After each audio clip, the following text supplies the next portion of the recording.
The Nike Infinity Run 4 is the latest version of the highly successful running shoe first introduced back in 2020. This fourth model has been completely redesigned with brand new and upgraded materials. Since these are very different from the last three, I will not be comparing them too much because it would be a waste of time. I have 3 half marathons coming up at the end of the year, with the first one coming up in about 8 weeks. Will these be my main training shoes, or will they be my race day shoes? Let's break them down first, starting with the outsole. The outsole is a waffle design with durable rubber engineered for good traction on most surfaces. It is a single piece of rubber that seems flexible and lightweight, judging by the thickness. It has a tiny swoosh stamp on the forefoot, but a large 3D version on the heel. The width is actually 0.2 centimeters wider than the previous versions and a whopping 1.5 centimeters wider than the Pegasus 40's outsole. It is very wide. I wonder if it's too wide. Let's wait and see. It looks nice though. The midsole is React X. React foam has been a really good material featured on lots of Nike shoes. This is an upgraded version, but nothing to do with the Zoom X foam that is featured on the Vaporfly and Alphafly. This lightweight midsole has been created for ultimate comfort and support when used for normal day-to-day usage, but performs best when working out from light sessions to peak training and offers great response, balance, and consistency. React foam has a good reputation for its durability, and this brand new React X should uphold that status. I will make sure to test it properly. I also like the two-tone design. It's a pretty nice touch. For more information about this material, please pause the video and read this tag. Right there. The Flyknit upper is interesting. It looks amazing up close and feels premium to the touch.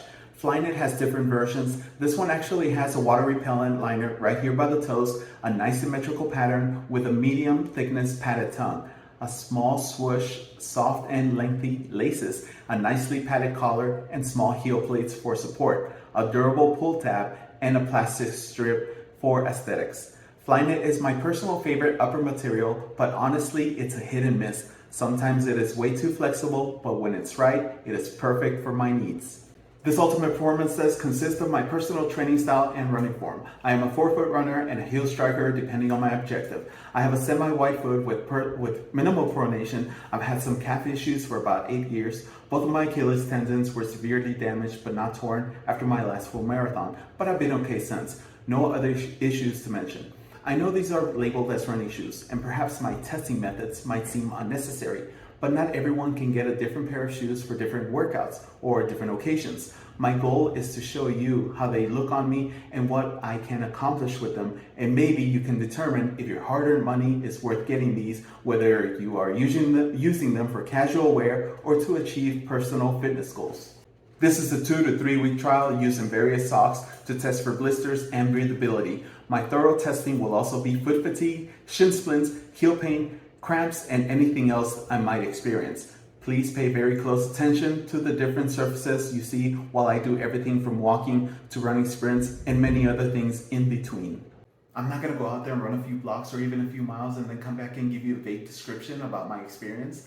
There is no possible way I can tell you that these are gonna be great for you or that you're gonna love these because this or that. We all have different needs, goals, and personal style. Let me show you a proper test. Let me show you if these are worth your hard-earned money.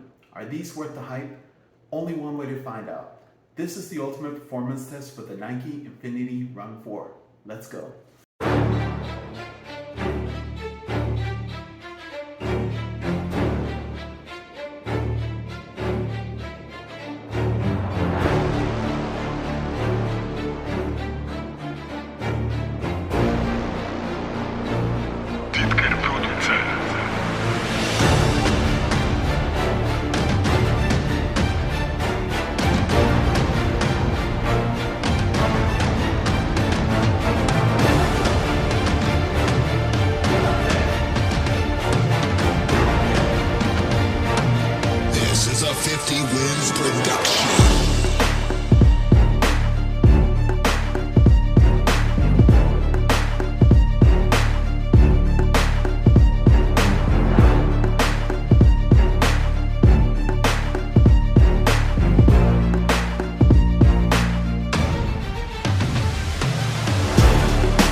That was the ultimate performance test for the Nike Infinity Run 4. I hope you enjoyed the montage. It was about 3 weeks of hard work. Let's break down the performance, starting with the outsole. The outsole was very loud and annoying at first. I was distracted by it. It took around 10 miles of running for the noise to go away, but aside from that, I absolutely love this outsole. Excellent traction on every surface that you saw in the montage, zero issues whatsoever. The durability is very impressive.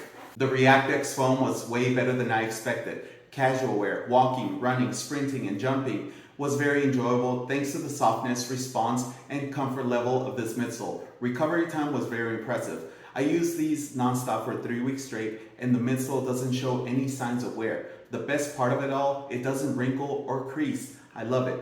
2 things that I would look out for. It is very hard to clean, and they might be a little bit uncomfortable if you have a flat foot. This midsole is slightly raised on the arch area.